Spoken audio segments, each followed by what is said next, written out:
Barcha muxlislarimizga a'lo kayfiyat hamisha hamroh bo'lsin deymiz va dasturimizdan aslo yiroqlashmang deymiz. Sababi oldinda aynan hamkasblarimiz ijodiy guruhimiz tomonidan tayyorlangan qiziqarli sahifalar bor.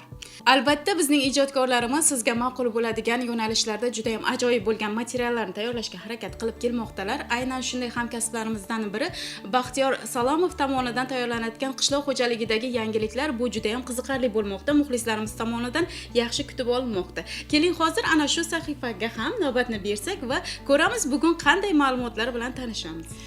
Demak, lavhani birgalikda kuzatamiz va ma'lumotlarga ega bo'lamiz. G'o'za ekinlarni ob-hayotga qondirish paxtakorlarimizning ayni kundagi muhim yumushlaridan biri hisoblanadi. Bu jarayonda suvdan tejamkorlik asosida foydalanish esa o'ziga xos dolzarblik kasb etadi. Shu maqsadda Buxoro tumanida suv tejovchi texnologiyalardan foydalanish tobora ommalashmoqda.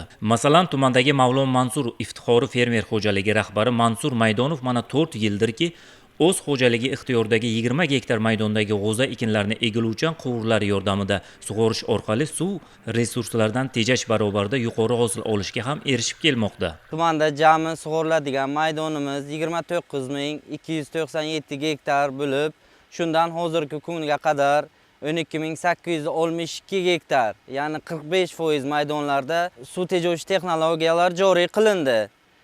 2025-yilning o'zida g'alla maydonlarimizda 215 gektar yomg'irlatib sug'orish texnologiyasi, 450 gektar tomchilatib sug'orish texnologiyasi, egiluvchan quvurlar orqali 192 gektar, egatga plyonka to'shab sug'orish orqali 197 gektar suv tejovchi texnologiyalarni joriy qildik.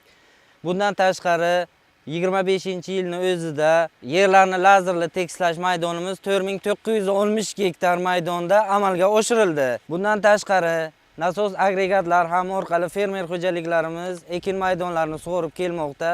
Bunda Buxoro tumanining o'zida 20 ta fermer xo'jaligimizga hozirgi kunga qadar nasos agregatlariga tejamkor, ya'ni quyosh panellarini o'rnatish bo'yicha quruvchi pudratchi tashkilotlarimiz o'rtasida shartnomalar imzolanib, 20 ta fermer xo'jaligimizga quyosh panellarini o'rnatish ishlari amalga oshirilib borilmoqda.